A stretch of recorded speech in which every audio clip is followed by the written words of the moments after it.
Okay, we'll get started. Thanks for joining us. As always, this is recorded, so if you need to jump off, don't worry. You can go onto the website. That'll be up in a couple of hours, and there'll be some related content to this presentation, and there'll be some along with the related content, there'll be a description just in terms of what we are discussing as well, and all the related practices that you might want to see. In case you're wondering, Sai is on, and if you haven't met him, Sai is joining the Tactics team. He's got a whole load of content behind him, which he's going to be uploading. So you'll be seeing probably, hopefully, double the content going up within the next few weeks. And some of the game models, individual models that Sai has built are quite incredible. Can't wait to show everyone it. But yeah, he's joining the Tactics team, so there'll be three of us, and you'll be seeing all three of us, or one or two, going forward on the presentations that we'll be providing. Today is based on the attacking transition. Any questions, please fire them in the chat, and what we'll do, we'll come to them at the end of the presentation. If you can just try and reference where they are within the presentation so we can go back to them quite quickly and we'll answer any of your questions from there. So the attacking transition, let me just get sorted. What is an attacking transition? So everyone will have a different definition. We're just going to try and make it really clear for everyone. And we describe it as winning possession of the ball in open play.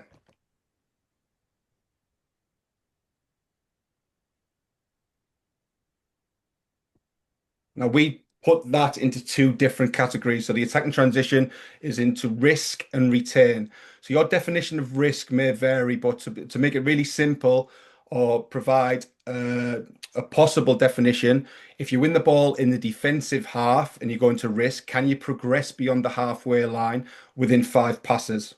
And that may help tailor the sessions that you put on for your players to improve them. If you win the ball in the attacking half, can you progress into the box with a shot, pass, cross, or dribble and get first contact in the box? Now, Sam's built a game model and an individual model which gives clear definitions. We won't go into that because it's metrics related. Everyone will have different definitions of it, and everyone will create different definitions towards their practices. So, for an example, mine in the past may have been progress beyond the halfway line within 6 seconds, or progress and get a shot within 12 seconds. But that is under the definition of risk. So, win the ball in the defensive half or the attacking half.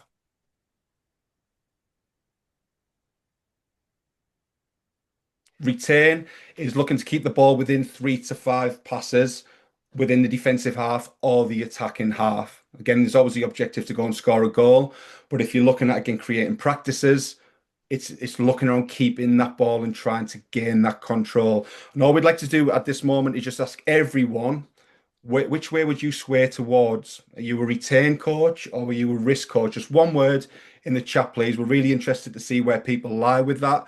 We're going to come on to the type of coaches that we are. I'm definitely towards a risk, and Mikey's towards a retain. Sai's joined us, and he's got a Mikey's dark side as well. He's on the retain side. We'll just explain why we've got that influence. So for me, in terms of the influence in moving towards risk, when I was growing up as a boy, my favorite players were always wingers with pace, and every goal that I can remember was a goal that was scored on the quick counter attack. So I was a Middlesbrough fan going back a while now. Players like Stuart Ripley, John Hendry, they were the players that I wanted to be on the school field. And Gary Neville explained it last week. A counter-attacking goal, a quick counter-attacking goal, risking the ball, hits different. I think when you're in the crowd and as a fan, there's a different feeling towards teams breaking quickly and the excitement that raises. And that's what I wanted to influence my players with, and it's what I wanted to make my teams look like. So we've all seen this goal. This was from a couple of weeks ago with Manchester United against Man City. This was a goal that Gary Neville was describing. This hits different. The anticipation at this stage with the crowd lifting, everyone getting out of their seats, finding the player beyond the defensive line and finishing within 8 seconds from a defensive position. So I swayed towards risk because as a boy, this is what got me involved in football. I loved the feeling of being in the crowd and feeling what was on the pitch with players going forward. Mikey's the opposite. Well, he's not the opposite. He's still got the same feelings, but his influence comes from a different model. Mikey, do you want to explain yours? No, I just think I'm obviously from the same cloth as yourself. We're English, Premier League's obviously forward thinking, pace and power. Brought up in the going to watch games in the turnstiles with my granddad and just watching that excitement of trying to get the ball forward quickly. But because like from a young age, I've had like really good experiences of sort of working at different clubs, traveling around the world with Sai, watching different methodologies, different ways. And as I've probably gained more knowledge within the game, I've become more of a logical thinker. So when you start thinking as a logical thinker, you start to think, well, why are the best teams constantly at the top? And what are the best teams doing? So again, I'm looking right at the top here. The top teams are in the Champions League, World Cups, European Championships, things like that. And I think probably one of the times when we was out at the La Messiah, we were talking to one of the coaches, and they mentioned about a different sort of idea of it is like making sure that the kids are constantly retaining and keeping possession of the ball for a couple of reasons. One, the kids get more touches of the ball, so that's going to sort of benefit the skill set. Two, be able to sort of deal with tight situations. And then they was talking about building up their IQ. Now they'll never lose the focus of trying to score goals, but that's why they play the rondos, they play the possession games, and that's all about retaining possession to try to find that free player. So when we're looking at as a player development side of it, it sort of opened up our eyes in terms of what that looked like. And then you start to look at, the old teams from like AC Milan's, your Barcelona's, all them teams who have been around for decades, constantly at the top. You start to do the metrics on them. You see that they start to retain possession, and it's not just around just keeping possession for the sake of it. It's just trying to sort of get control of two or three of the phases. And if you're really forward thinking, risk, wanting to go forward, yes, it's exciting, but there's so many problems with that where you have to get your right team, you have to be fitter, you have to have bigger squads. And we'll go into that as we go on. But what I do want to say is there's no right or wrong in here. Yeah, I think we need to emphasize that. Yeah, there's no Yeah, right or wrong. and the best teams have the balance of both. Like we always talk about proactive or patient, and then we talk about the pragmatic. Now people think pragmatic's like a negative. It's not. It's a balance between. So if you watch the PSG side from last year, they just had the perfect balance of when to risk it, when to retain.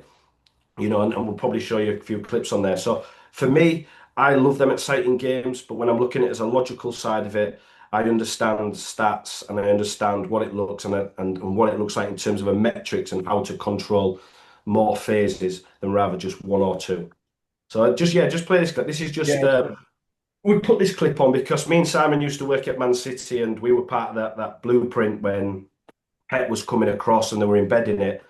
And one of the main things in terms of our attacking transition was always to be married up with the defensive organisation. So if you see Man City here, you can see that their defensive organisation's good. They win the ball. They do look to actually risk it on that pass there, but there was pressure from behind. So now they go straight into the return. Now, this model at the time was three passes, then you move into the attacking organisation. Just pause it there for me a second, mate. Now, because they've got the passes, they've gone backwards, sideways, and now they're going forward. That allows them more numbers to get advanced now, and then they can start to work on their patterns of play. So just keep playing it now, mate. So this is just a really good example of when we was back at Man City in terms of what this looked like and why. I'm not saying I fully sway towards retain, but it's the key thing is why it's so important to be able to retain as well. Yeah, and I'd say Mikey certainly influenced me in terms of the seeing the game differently, in terms of that where I was very much get it, play forward, but there's certainly a time and place for both. And I think the end of the presentation, I think it's more about looking at your players and them recognizing and making the decisions, the right decisions. But there will always be an element of the coach swaying one way or the other. Okay, so the trade-offs between the risk and retain, just going to look at some of the strengths and weaknesses of that. So if we're going to risk the ball and attack quickly, we're looking to exploit the space that the opponent is leaving, ideally through the quickest way to goal. And you're playing against an unorganized defensive structure. You should certainly be looking to risk against an organized defensive structure rather than an organized one. Disadvantages. The defensive transition organisation. So as you're moving forward quickly, you struggle to keep the rest defence structure behind the ball. There's a high chance of a turnover because the support around the ball is not with a number of players. You start isolating players as they're moving forward. And one thing that we can't actually measure to an accurate degree is the player fatigue. So the player fatigue, which will show within a game of constantly risking the ball and what that player fatigue looks like over the course of a season. Newcastle's going to be one example, for example, where they went to PSG, Liverpool, Man City, I think all in the space of a week, playing a risk game. And how does that impact what their numbers look like with the sprints? The And Jerry, return. just on that, can I just put some on the fatigue? Yeah, of course. Again, this is coming back to, and we've been fortunate enough as well to have a full S&C department working with us at pro clubs. And when you are looking at playing risks, so whenever we did like practices around taking risks, because it was part of the development at the time, the HMLD, so the high distance sprints and everything was so much higher. So we knew as well that when you're playing that risk style of football, that you have to either have more in your squad, or you have to really look at when you're going to rest and make sure that players recover. And I'll just give you an example. We were playing in a Premier League tournament, and we knew that if we was to go far into that tournament, we had to be just as good as a return as we did the risk. The hardest balance was it was shorter games, but when you looked at the physical data when we were risking, it was so much higher than we'd had all season. So yes, we haven't got any data to show you right now, but just be mindful the old Klopp sides, when they were looking to heavy metal play forward, their HMLD would have been like through the roof. And it's same with Newcastle at the moment. Okay, so retain looking to gain control of two phases. We're looking to create that solid rest defense with the attacking organization that we're building, and you can attack with more numbers. So players aren't isolated, a little bit more patience, you can get more numbers to support the ball. The trade-offs for that, you are allowing defensive reorganization. So the longer it takes to attack, the more players can get behind the ball. You increase the opponent's counter pressing opportunities, especially in their own half, and you're losing out on potential goal scoring opportunities. So where there might have been that space to attack, the retain model would take away that as the defensive organisation gets in place.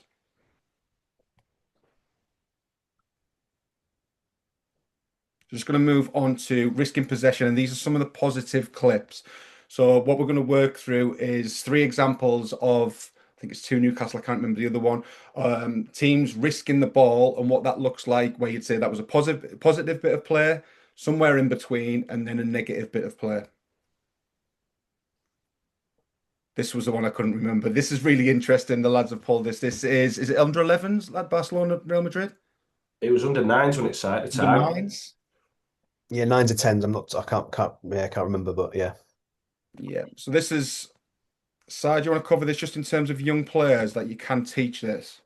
Yeah, just like I mean, obviously, I know this is obviously Real Madrid and Barcelona, but like you see here, they win possession. Obviously, the awareness of the kid there to find that pass, and then obviously this is a really good break. And look at the number of bodies they're getting forward, and obviously into the opposition's penalty area, which is obviously what we class as a first contact in the box, and not quite obviously the finish to go with the break, but.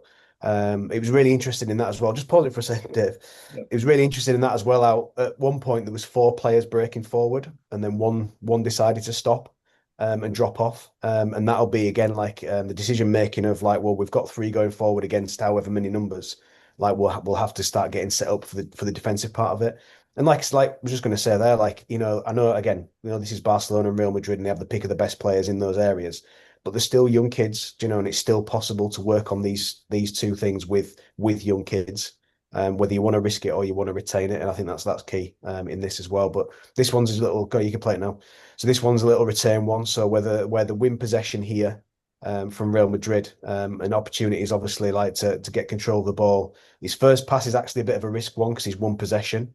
But again, decision making, again, little twist and turn, realise that there's space on the opposite side of the pitch. And now they're into the return bit while still going in that motion to go forward as well. And obviously, like Yamal at a young age with a brilliant pass there. And it's just, I said, it's just interesting that, again, with kids at this age, that they can do these things, even at a young age that these boys are here.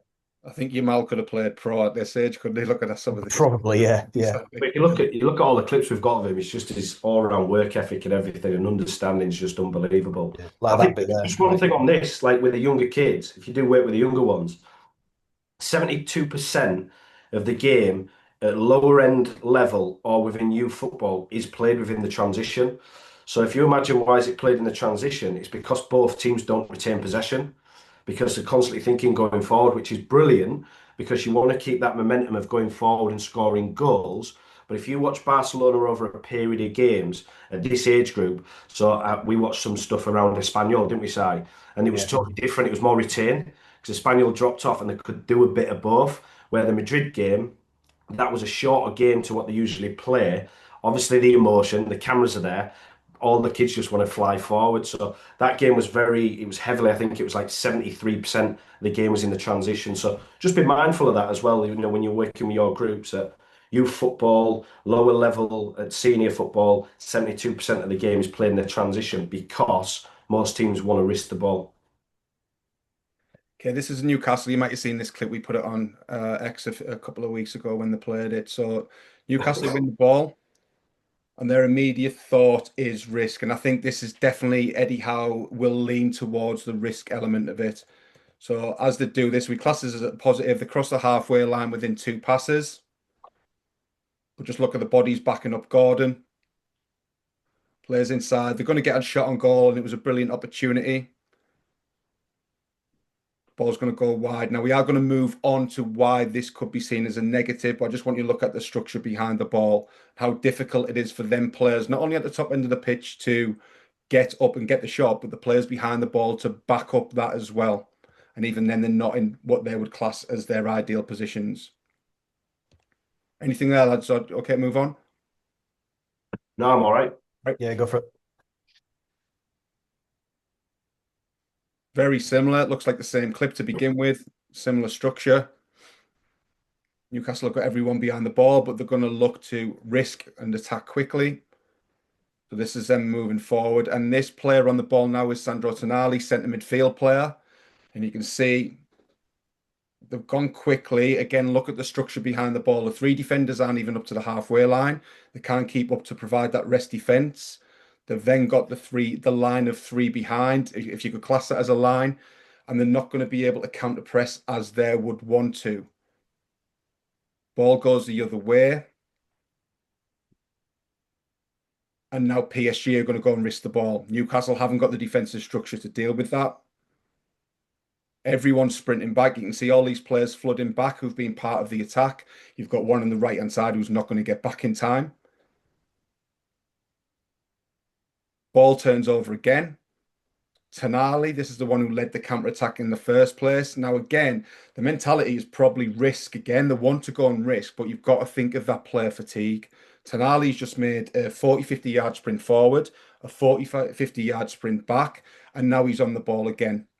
Now, if this was an isolated incident, I would be saying, I think we can go and risk here. You've got three players behind Tonali, can go and join in, one ahead of him.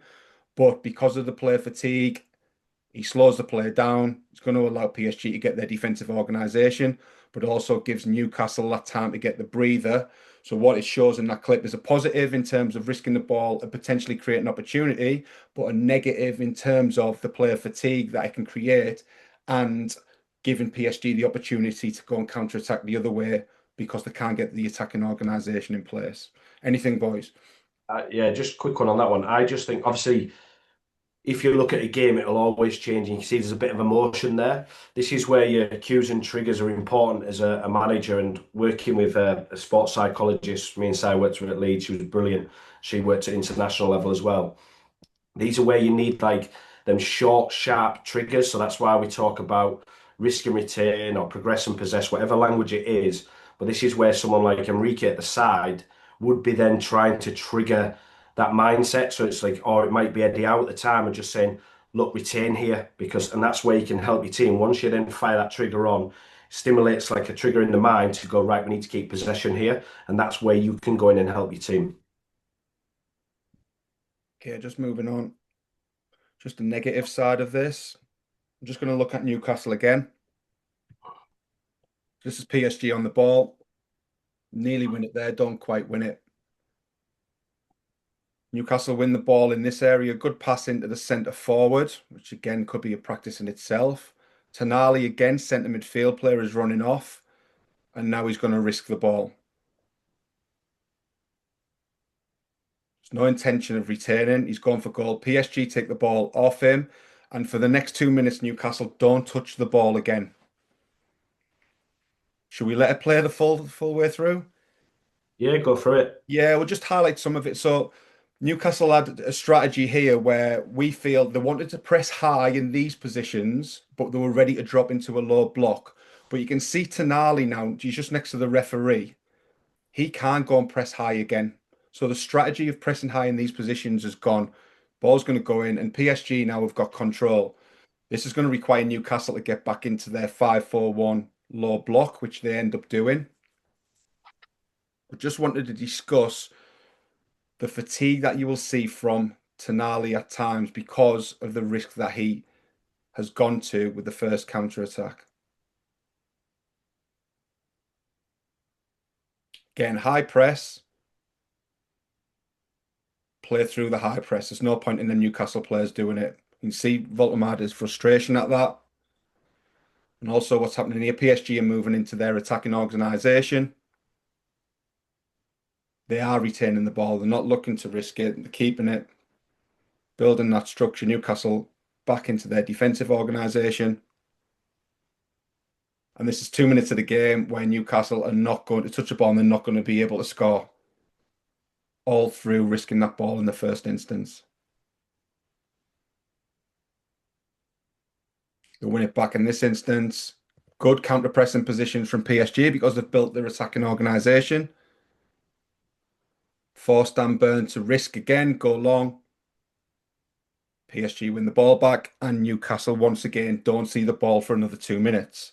So that is just the negative side of constantly risking the ball. Of course, Newcastle are not the same level as PSG in terms of keeping it, but it's certainly a strategy that Eddie Howe does sway towards. Anything, lads? Say you or do you want me to go? No, go for it, mate. Yeah, no, I think that it's a great clip that because it shows two sides in terms of your risk and your return. And this is why it's really, really important. Yes, you can be really exciting, you can be forward thinking, but you've obviously got to look at the performance problems behind that. I can't remember, I think Newcastle are 115 kilometres with 10 minutes to go still. And I'm assuming that the HMLD and the high speed running will have been high as well in there. And this is what PSG sort of feed off they're putting a lot of strain on the opposition's legs. They're looking to probe, get themselves into sort of positions where they can control both transitions and possession. And I thought Newcastle were excellent in this game, by the way, because they did exploit the space well. But when you look at it on the other side, PSG could have played this game 10 times. Newcastle wouldn't have been able to. So it's just trying to get that trade-off right. Anything, Si? No, I was just going to go back to like, there's no right or wrong in your strategy of like what you want to do. What I would say is like you've probably just got to consider both for different parts of the game. Like you look at Newcastle here, and Newcastle are like Champions League game. It's a big game. I think both teams needed to win to get into that top eight. And Newcastle are probably looking at PSG going, top side PSG, we might, like every time we get it, let's just try and go and break and make something happen. And I just think there was times in this game where, and there was times where they did. But there was some times in this game where I think like they were good. They're good enough to do it. Where if they'd have just retained possession, they'd have had better chances on the break. Because that obviously gets into that fatigue thing as well. And like whereas like PSG can obviously are very comfortable in doing both. I think Newcastle could have their strategy in this game especially could have been a bit more of return as well as the risk that they were taking. There's a good question in here as well. I know we are going to briefly run over it, but it's more around just mentioned about Tonali earlier, where he was driving with the ball. Is it a personal decision from him to risk or retain, or is it related to triggers? So I thought that's a really, really good question. Now, I just mentioned that we will cover this a little bit further forward, but just to give everybody an idea, it depends on what your strategy is. Again, it depends on what your strategy is, but we talk about space and numbers. So if you can create your sessions around, sometimes you'll allow space so the players can drive with it. Sometimes you might put numbers ahead of the ball. So we'll go through a few clips a little bit later on in terms of some numbers low, some numbers high, and sometimes where the space high and sometimes space low. Yeah, we Really had good a question discussion there. on this Sorry, was that you, Sally? No. Sorry, we had a discussion on this yesterday, didn't we? It was like the decision making for the player on the ball in the chaos is so difficult, and Tonali has got a split second to make a decision. So it's very difficult to say, look at the numbers beyond you. Should you counter attack here quickly, or should you retain? And that's where your practices come into it in terms of establishing your strategy with the players. But in this instant, oh, sorry, we will come to it where it's not as black and white as that, where you win the ball and you think we should risk it. It's not straightforward. There's a huge grey area in between, and we will cover that as we go along. Anything else on this one? I just think quickly, and again, I know we're going to cover it, is just always remember if you're looking at in possession and out of possession, it's called organization for a reason because it's not in the chaos. So you can get yourself in a structured mindset. You know the pressing patterns. The transition is always in the chaos because it happens so quick. Now, it's not through like analyzing, doing a lot of stuff. It's habit-based training. So whenever you watch like top teams, so I use Klopp as an example. If you look at all his training drills, it was all like counter pressing. You can't stop the drill and say this is how we do this in the transition. It's got to become second nature to you, and that's habit-based training. So, example, if you're doing a session, you want to go after the ball quickly, or you want to break forward quickly. Literally, you've just got to keep doing it over and over and over again. Just moving it on. So retaining possession, positive. Mikey side, you want to use one to cover these? Because I'm a risk guy. I don't like this retain method. So usually, Go, Mike, you can go for it. I'll just Yeah, jump in when. just skip on, yeah. We've just pulled out some different clips just to give you an idea. We won't spend too much time on it, but just pause it there for us. So if you look at what I mentioned earlier about numbers and space, so we did some analysis on Atletico early on, probably what was it, about 4 or 5 months ago? Was it yeah, back in the last season? And one of the things that people don't realize about Atletico, they're just unbelievable in terms of the transition. Everybody thinks they're really negative, but they can regain. I know we've got regain on there because that's their language, but looking to regain and retain, but they also understand when they can break forward as well. And this is a great clip watching Atletico, where everybody thinks they're forward thinking and they want to risk the ball. Just have a look at this clip here, and you can see, just play it on, yeah, it's gone. and you can see straight away they're just trying to rack up them passes to then try get control, but they are looking to play forward as well. But then recognise that it's not on to play forward. They get the 5 passes and then they get control of the game. One of a little subtle thing that we do as coaches is yes, we'll have the 5 passes when you win the ball, but a little bit of detail is can you also move the ball out of the pressure zone? And if you can do that, it's even better. And you could see that Atletico there, they played the 5 passes, they probed to go forward as well, but they come out and then get it into an area where it's free, and now they're in control of the game. So anything on that? No, no, it's good. So yeah, next one. And Arsenal, I think the good. Just pause it there a second. I think what a good one was is when me and McGurk was it. I think it was last year. You was talking about Arsenal breaking forward, taking risks, and this is probably the first time we had this discussion really. And I was talking, yeah, but they heavily lean towards retain because they want to control all 4 moments of the game. So it's very difficult as a manager to be able to get it across to your team in a short period of time of risking and retaining. You usually have to pick one or the other. And top managers will know if they lean towards risk taking, it's they understand the physical and what the demands on the team of what that looks like, and also losing maybe one of the phases. Now Arsenal are massive on retaining, which helps them dominate the 4 phases. And I just wanted to put this in because it was a really good conversation between us. And I think you started to see it then, didn't you, in terms of, yeah, Arsenal are looking for that. But for them to become the next level, they need to understand in terms of when to take the risk. But you can see here, they've won possession of the ball. They're trying to move it out of that pressure zone, looking to get the 5 passes. And it's really, really good play. And then from there, they move into the attacking organisation. And this is one of Arteta's preferred ways of working. That doesn't mean that he doesn't want to score within the 5 passes. It's just that he knows now he's got control of 2 of the phases. And now they can really work on the fine detail with players in position or in set positions. Yeah, me and Yeah, and I Simon think had like a some of discussion earlier yeah, about so Arteta at the beginning of the season, they asked him if he was going to evolve at all, and he said he wanted to maintain the team's strengths, which were in return. I read that in as though he wanted to keep the return, where they were really strong, but he wanted to improve the risk as well, but he didn't want to compromise the return. So that is the challenge that you've got because he could become really strong at risk. But if you're introducing risk practices throughout the week, how does that impact the return? Do they start thinking about, right, let's look forward when they could have kept the ball? So there's a real fine balance with it. And at the moment, Arsenal have got the perfect, close to perfect in terms of retaining the ball. Obviously, they do need to take more risks, but that's the challenge as a coach. How do you keep that level of return while bringing your risk level up as well? Sorry, sir, I cut you off there.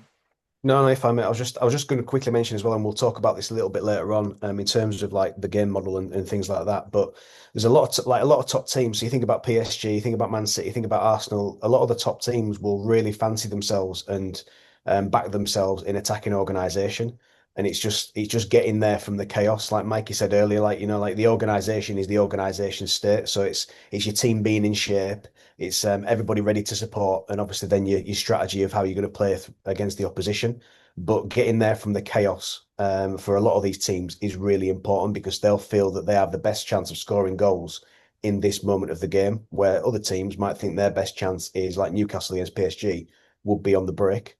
And like David just said, then it's just there's a real fine line between the two, and I think you should have a clear strategy in one, but still have the other one in the back of your mind as well.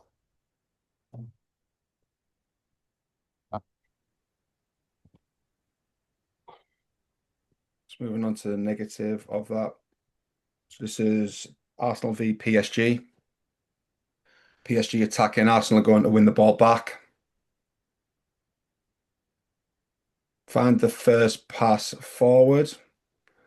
It's probably at this point here where there's just not that mentality of risking the ball. So I know Marino is at the top end of the pitch, but that is a 1v1 that they've got on that line there. You've also got Saka, if you can just see him closest to the screen. He could go and create a 2v2 if he wants to sprint, or if Arteta had introduced a risk strategy, Saka would already be on his way. Yeah, he'd have already taken off. But Arsenal choose to keep the ball, return into Odegaard. Odegaard again, there is opportunities where he could have played forward, decides to connect with Partey, and now Arsenal are out into their attacking organisation. And that can be deemed as success. There's no problem with that. That can be deemed where they've got their attacking organisation. The weakness is PSG have got their defensive organisation behind the ball. And because Arsenal have turned down that opportunity, they're now going to lose possession with a bit of sloppy play, which Arteta would probably go mad about. I can't pronounce this left winger for PSG. I'm going to say Kavara, but he picks up the ball and his mentality is the opposite. So his mentality now is risk. So Arsenal have gone from retain to now being in a defensive transition. And Kavara drives down the left-hand side, risking the ball, and PSG actually score from this. So it's gone from Arsenal retaining the ball to a PSG goal. So that could be described as a weakness of it, where it allowed PSG a defensive organisation and then allowed PSG the attacking transition. Anything, lads? I just think really, really quickly, this is how we identify team identities very quickly from these moments. So whenever you're watching a game, so just use it, Arsenal for example, if they win the ball and they're in the attacking transition and they look to retain more than 70% of the time, you know that that's part of their DNA. If you watch PSG, if you just watch that specific clip, you're thinking they're more of a risk. But actually, if you watch the whole game, you'll be able to tell that they're identical to Arsenal, but they've got two things different. They've got different personnel who are a little bit more forward thinking and a little bit more pace in that top line. And they've got a better understanding of when to take the risk and when to retain. So, you can see straight away when you watch a team, right, that's their identity because they do this around 70% of the time. Just a real quick one here as well, David. Can you just go back to about 10 seconds into that clip? and just play it because I just want to draw your attention to Arteta down the bottom of the screen here. So when Arsenal win it, and this obviously get possession here. I'm not sure who's on the ball there, but he gets possession. So watch Arteta here. So for me, like knowing how Arsenal play and what Arsenal do, that's a little bit of like hold, get control, and then as soon as it goes in here now, he's like, right, go. Yeah. And they don't quite, and obviously Saka doesn't quite. Obviously, he's playing against a top player. But whether obviously only Arteta will know this about like whether he wanted him to go at him 1v1 or whether he was trying to get the team forward or whatever. And obviously he gets upset here. Like you'll see him again down the bottom of the screen. Again, he's trying to dictate a little bit, and they give it away here, and he gets frustrated. Which again, because he knows that they're in their good attacking shape. So and obviously, and then it's a bit of an issue. But yeah, just like I said, like just knowing what Arteta and Arsenal do, I thought it was just quite interesting that like he was more or less telling him to get control and get possession. Yep. Moving on. Okay, I was just going to provide some clips here where we'd just like you to drop in the chat. Would you risk or would you retain? And this is where we're going to kind of show the grey area in between where you might have one strategy. It's not always the best strategy. And a lot of it is the decisions of the players within them moments. And that's where you can certainly help them with the practices that you put on. But we thought this was interesting just in terms of what would you do as a coach? Let me just play it. And we'll just discuss some of the options around why you would pick that option. This is Juventus Como. Sorry, I've just gone past it. Yeah, just gonna say. Yeah, it was on the. Yeah, so just there at that instant, we're getting the fullback on the ball. There, just dropping one word in there. So Como winning the ball back in that right back position. As a coach, would you be encouraging risk or retain here? Yeah, there's no right or wrong answer, by No, the just way. fire one word in the chat. Just be interested to see. Got risk so far. First one. Risk, yeah. 2 risks so far. Everybody's swaying Everyone's towards risk. Yeah, Yeah. so we agreed with this. We just went with risk. Mike, do you want to explain why we would risk here? Just some of the points that you're looking for beyond the ball.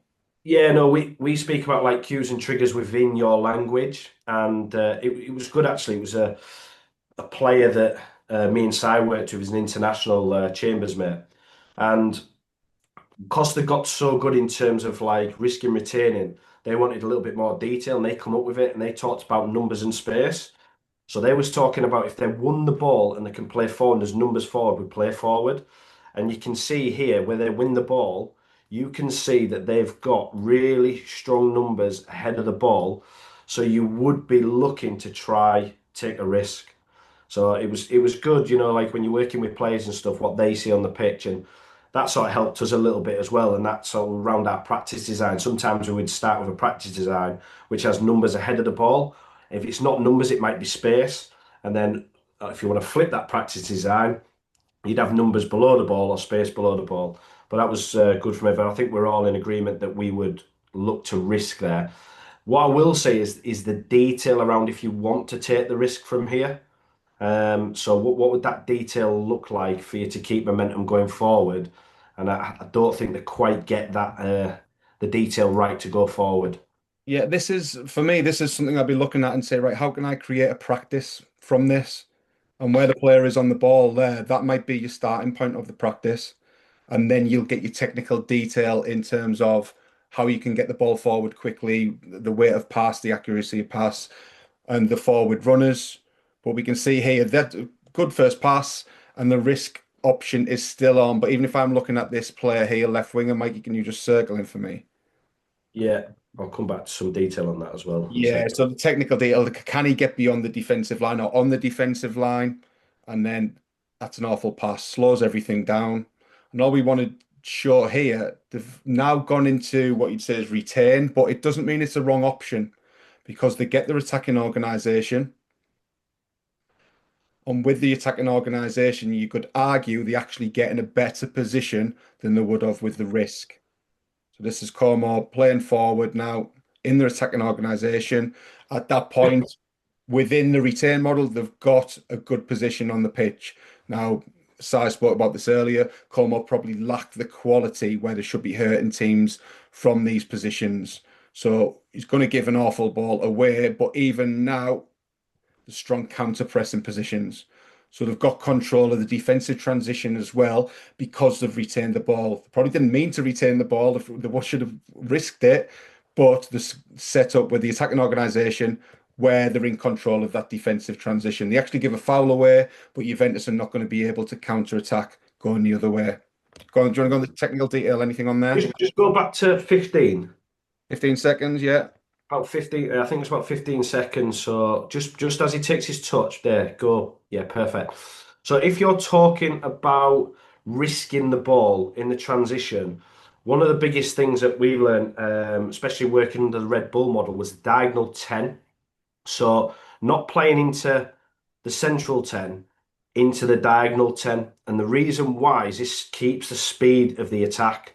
So that really there, if we was, let's say we all worked for Fabregas and we was in control of the transition, we wanted to risk a little bit more, this would be the detail that we talk about. So if you can win it, can you find the diagonal 10?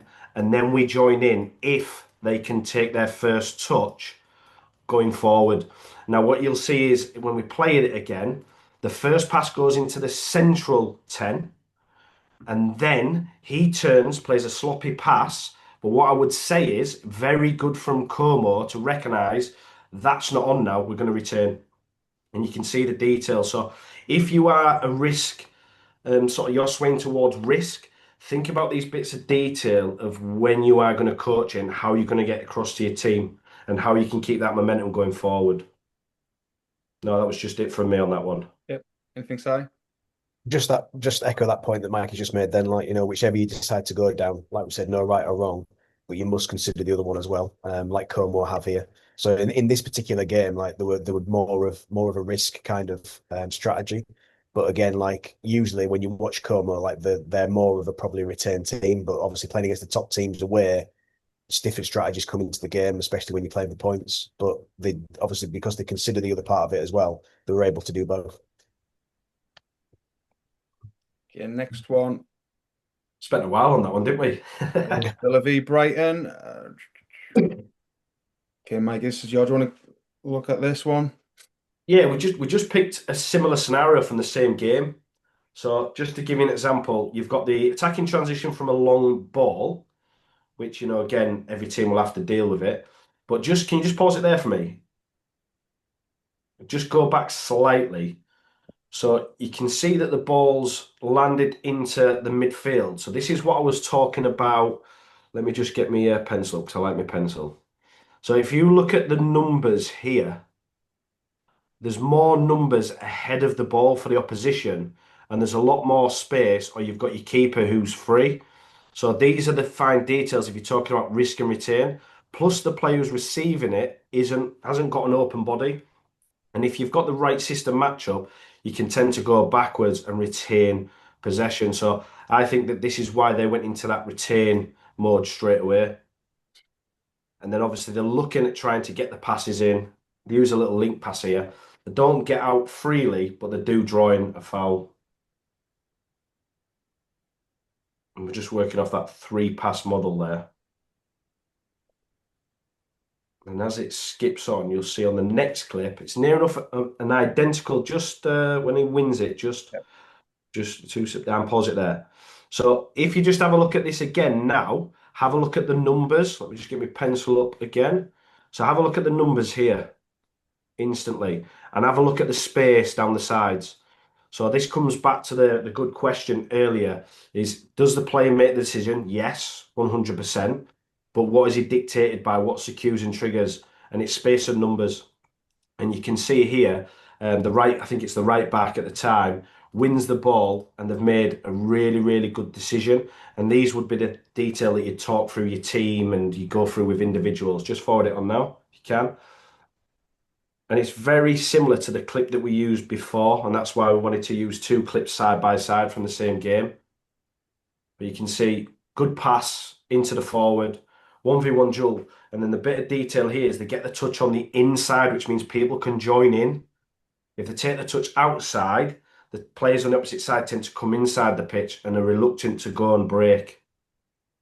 And then obviously the objective now is the playing in stage. So do they then now retain to try and get control, or do they try and score? Anything from you guys on that? I think just going back to that, it's probably where we no, it's further on, sorry. At this point, when he wins the ball, got no doubt, like the analysis team prior to this game will know exactly what Brighton's setup looks like on the defensive line. And that sets up the manager or the coaches for if they've got a week's training, they'll put practices on again where they'll be defending low. But look, if we win the ball, your first thought is, can we find the 2v2 on the attacking line? And then they'll work on the movements of the strikers. But in the Premier League, especially, it's difficult to just implement that on a game-to-game basis. It's always got to fall into what that coach's strategy is. So, like we're going back to Eddie Howe. Eddie Howe is certainly risk, and it's easier to put little tweaks to a risk model than just saying, right, this game we're going to retain, this game we're going to risk. It's very difficult to just go from one to the other. So it's finding that balance between the two. Yeah, I think just on that one, mate, I think it's a really, really good point. It sort of sprung to mind a tournament. Went to play in the Espizende Cup out in Portugal. So it's like a European competition. And we're fortunate enough to have two analysis out there. So we had an opposition analysis and we had one who was covering our game in terms of the metrics. And because we'd gone from playing 45 minutes a half, we went to 25 minutes a half in the heat. And it was really interesting. So we set up our strategy to try retain possession a little bit early doors, but we knew the system matchups. So we knew that we could flip the system matchup and play risky when we needed to. Don't get me wrong, we played a side from Brazil and it was absolute carnage, but because we've just emotions kicked in and it was literally end to end. But just a good point there because we did go in with like a strategy like that and set up with where we could go and risk, and that was a numbers game down to the system matchup. We The did World win Cup that tournament, by the way, just so you know. The World Cup will be interesting.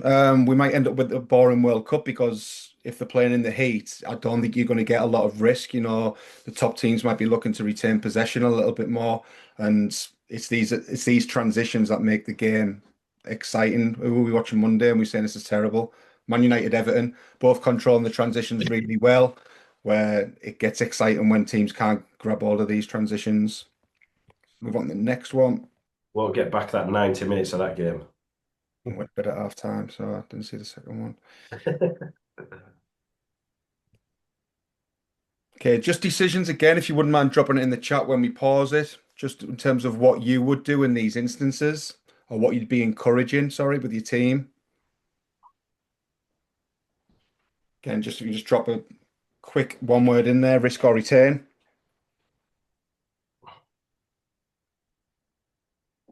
Just give you a few more seconds with it. See what, yeah, risk, yeah, retain, yeah, nice. Probably leaning towards risk again more, but there is a couple of retaining there. Okay, again, no right or wrong with this. Arsenal look to play forward. This is Odegaard. Loses possession, ball goes the other way. Risk or retain. Again, if you can do exactly the same, please. Would you risk the ball here or would you retain it? Again, just looking at this could be a potential another coaching practice. When you're looking at it, you've got a potential 5v5 starting it from these areas of the pitch, seeing if they can get across the halfway line. Yeah, looks like, yeah, 100% retained so far. Yep, 100% retain. But again, back to that question on what is the cue and trigger. This player on the ball decides to risk, and you wouldn't say he's done the wrong thing at this moment. He's going to cross the halfway line really quickly and then recognizes he hasn't got the support around him. So he almost moves between the two. He's risked to go forward, get across the halfway line quickly. And at this point, he's going to retain the ball. This falls into what we were saying earlier about why PSG was like superior last year is because of that. Not only do they have the individuals to break pressure and risk, but then to recognise for such a young player to go, we need to retain here is another level. Again, positives of it. PSG can move into their attacking organisation where they're backing themselves to get through with the patterns of play. negatives, Arsenal are back in their defensive organisation. Not sure how this how long this one goes on for. Just move on, mate. No, there's two more instances though. So with this, yeah, it's just so PSG obviously have looked to retain the ball, and from this they get a huge opportunity. So they hit the post here, back into the keeper's arms. Now again, Arsenal have got the ball, risk or retain. Goalkeeper's got it. What would you do? Just one word, please. Um, actually, yeah. Return. Yeah. It's an interesting one, that one, isn't it? Yeah, so we discussed it earlier. Side, do you want to cover it on why I think why you would retain probably the game state more than anything? Yeah, like I'm obviously like I know a few people have put in the risk, and you can understand that. I mean, like Raya's probably looked at it and he's seen that 4v4 there, and thought like this is a great opportunity to go and attack. My thing here will be like I personally, as a coach, I've been wanting my goalkeeper to retain it here because you've just been under pressure for a good minute or so. You've just been defending in your own half. Obviously, like all of PSG's players are in your half. And you know, for obviously playing against PSG, you know they're going to have a good like rest defensive structure, like ready to counter press. So I think as the goalkeeper, he can just take a little bit of pressure off. Like they've got 8 seconds, which is like a longer time than a lot of people think. If he just calms down here, like 8 seconds, allows the Arsenal to get into the attacking shape, PSG will naturally drop off because he's got it in his hands. And then I just think that's Arsenal's way of like getting a little bit of control again, having a little bit of a breather. Obviously, he decides to do the opposite. Probably He'll another play it question off. here. There's probably another question at this point. Yeah. Risk or retain. What would you want Martinelli to do?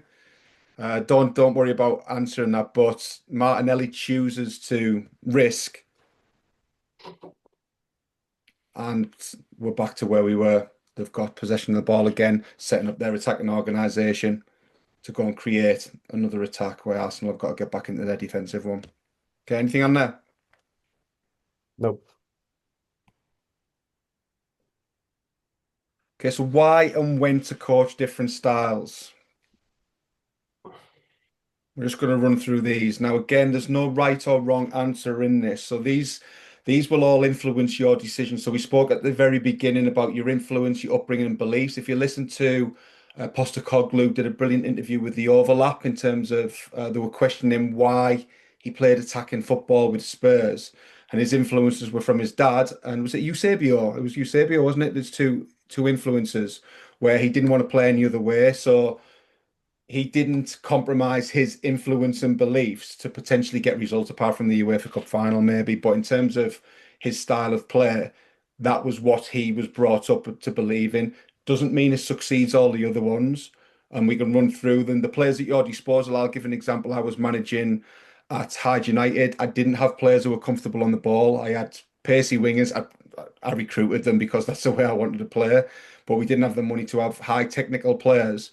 So we were very much a risk team. So the players at my disposal to get the best out of them. And I think if you look in the Premier League, you look at managers like Nuno when he was at Forest, the players at his disposal were players who were quick in wide areas, got the organisation, and then looked to risk by going forward quickly. As you go further up, and the lads speak about it with the control at the real top level, you're starting to look at players who can retain the ball rather than constantly risk it. So you're looking at a little bit more technical detail on that. Aside, you want to look at just discuss the development.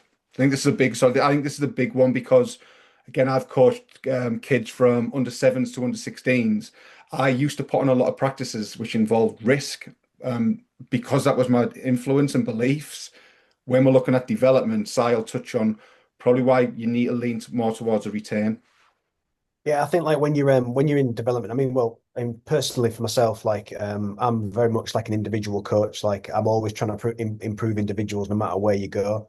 And I think a key message in all of this is like no matter what you decide to do, then you've got to make sure that you're trying to improve your individuals around like dribbling, twisting and turning, little 1v2, 1v3 skills because they've got to break out the chaos. So don't just rely on the first pass, like and like you mentioned earlier about a team wanting to like make sure their first pass was forward. It's not always about the passing bit. Like players have to be able to, like you saw Barcola there for PSG, being able to break into the space by dribbling with it and moving with the ball, which is just as important as passing in the game in general, but even more so sometimes in these chaos moments. But in terms of development, like if I was having a development team like we mentioned earlier against Barcelona and Real Madrid, like with the little kids, is that I'd always go down the return route first and then start to add the risk. Like Mikey mentioned earlier, it allows players to get more touches on the ball. You're constantly influencing them on like retaining possession and keeping possession, which is like obviously for a player's development, it's a really important point.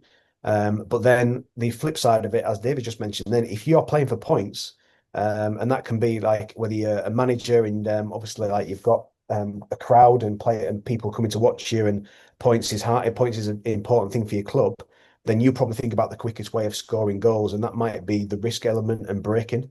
But I think, like I mentioned before, I think you've got to consider both. Really, really important. You consider both.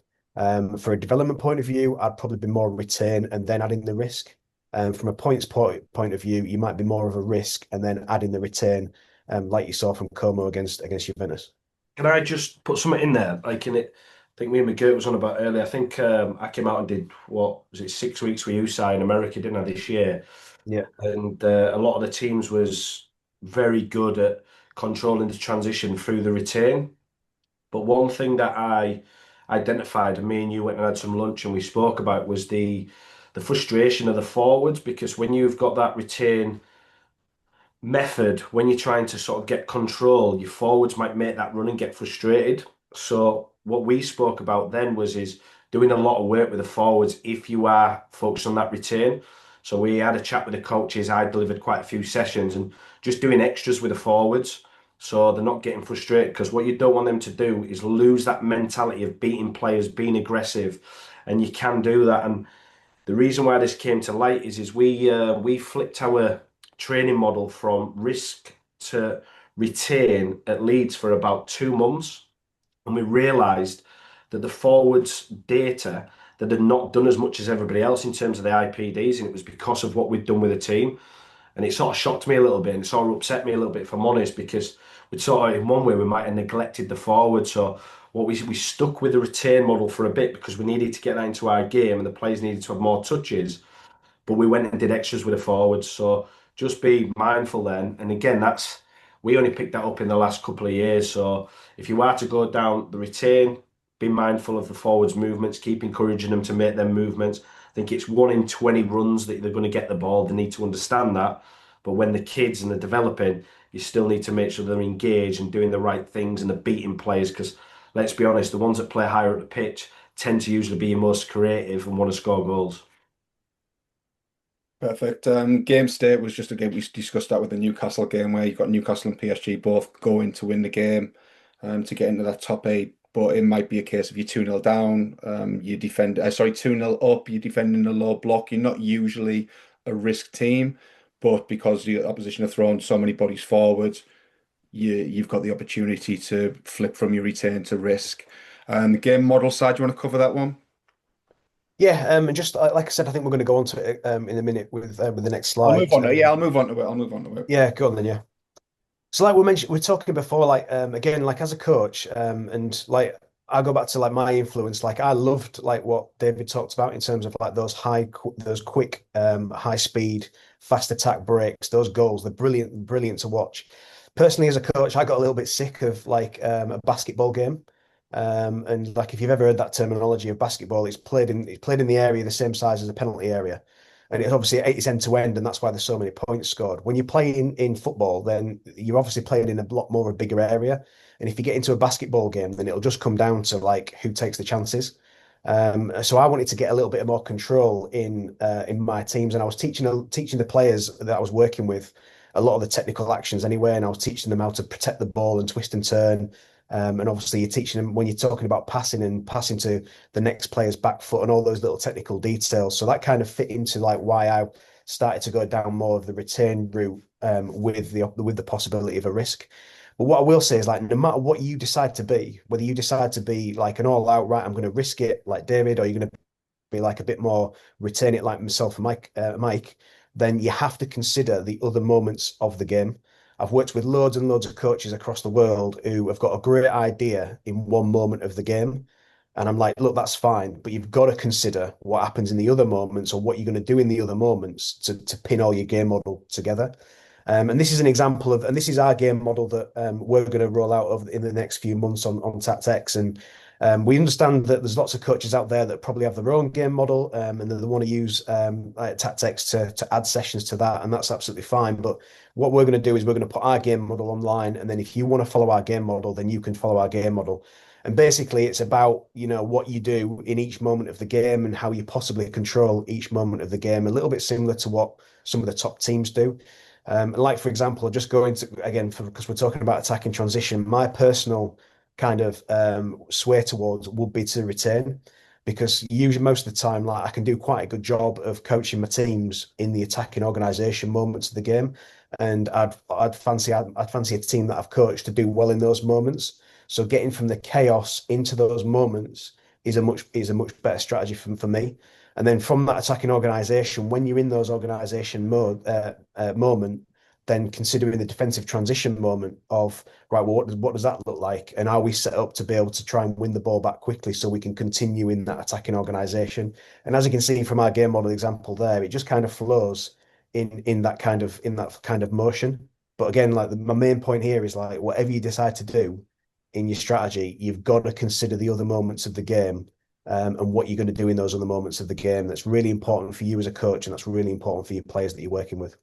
This Yeah, game model's incredible, by the way, when we do roll it out with the metrics behind it and the um what would you say, what would you describe it as? If the targets are met, the chances of actually getting a positive result from the game, it all fits together yeah. brilliant. We'll get I that think ball back. just on that one, you can clearly see again, we don't just help. So me and Si have been working with coaches for and managers for quite a while now, and this is not only we've seen it and feeling and felt it, it's also got the data to back it up. And we've watched over what 2,000-3,000 games and done the metrics. And if you hit the metrics, you've got a 71% chance of gaining a point and 62% chance of gaining all three. So yes, it is.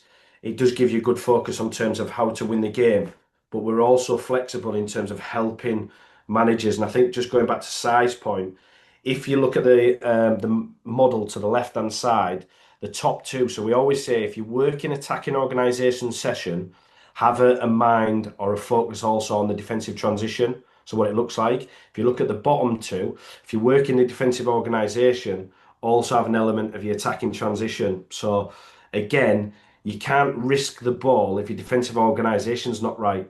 And I always use the example. So we like to lock the plane down one side of the pitch. So our seven's narrow. Now, if we win the ball, we know that our 7 or 11's in that position to play the diagonal pass if the system matchup's right. So yeah, it'll be good. We're looking forward to it. I think everybody will enjoy it as well. And the individual model and everything behind this. And we've also broke it down into foundation, youth, and professional as well. So, this is the end model. But if you're working at like grassroots or you're working at a younger end, we've also broke it down to help you. So it's a little bit more diluted than what you can see there.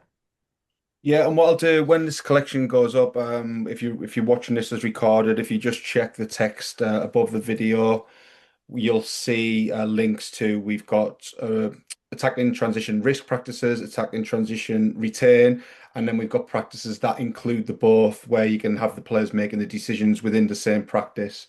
All the links will be there and available. And I think that takes us to the end. Is there any questions throughout there, Mikey?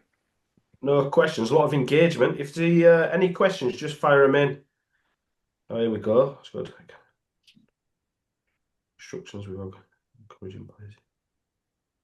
Interpretations during transition. So, yeah, good question there. So, at academy level, how do coaches balance structure instructions with encouraging players in game during transitions?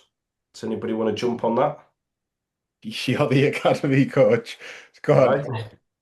No, I think yeah, it's a really good question. I think again, and I'll go back to like what's going to happen. Like, I mean, like, I know obviously at tactics, like there's obviously lots of key language we use, and that'll be the same in the messaging that we have in the game model. And I think using that key language as much as possible with the players, in terms of your sessions and using as much of that language in your sessions as you can to get players used to it.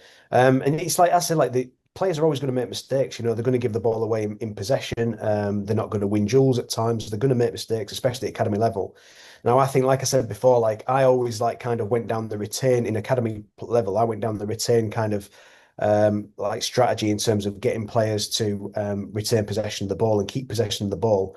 But I'd always we'd always talk to players about making that decision. Look, like if you, for example, if you win it in defensive organisation, high press, and you think you can go and score, then go and score because, like, at the end of the day, it's the players making the decisions out there, and they've got to feel that decision making as well.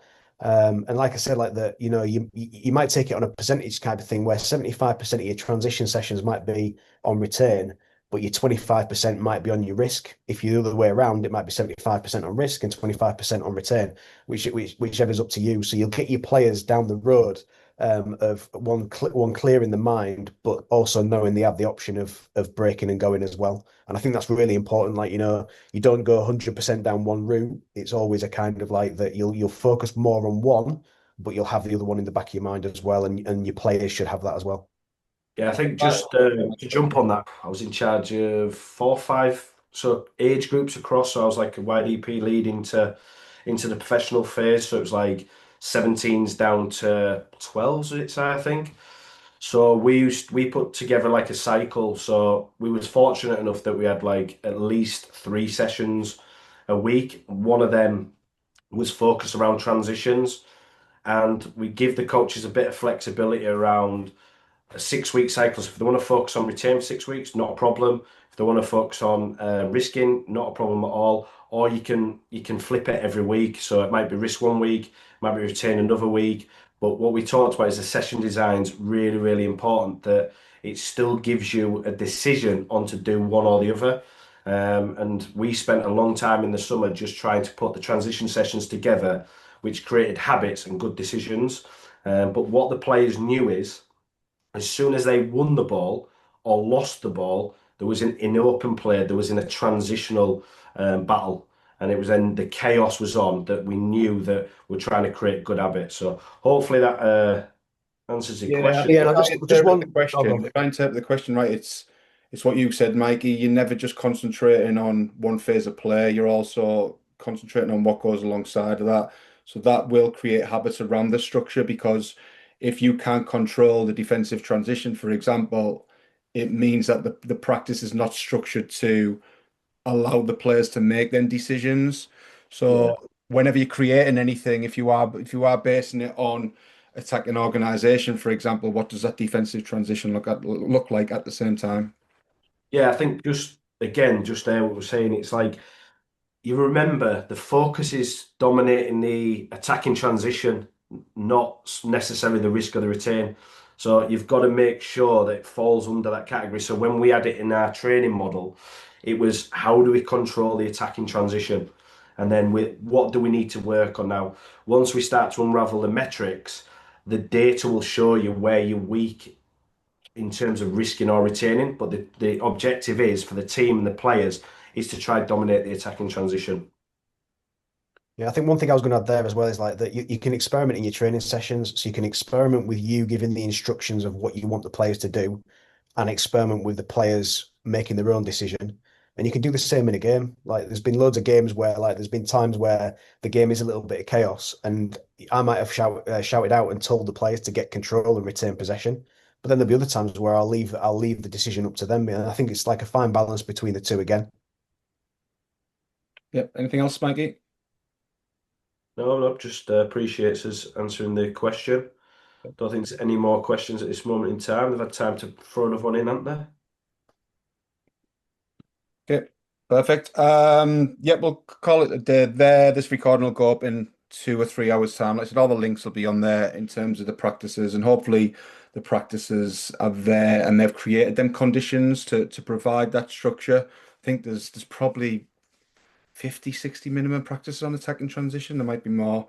But yeah, visit the website. Thank you everyone for coming on, and we'll see you next week for, I think, are we on episode 5 of this? Yeah, Yeah, episode. episode 5. All right. Thanks everyone.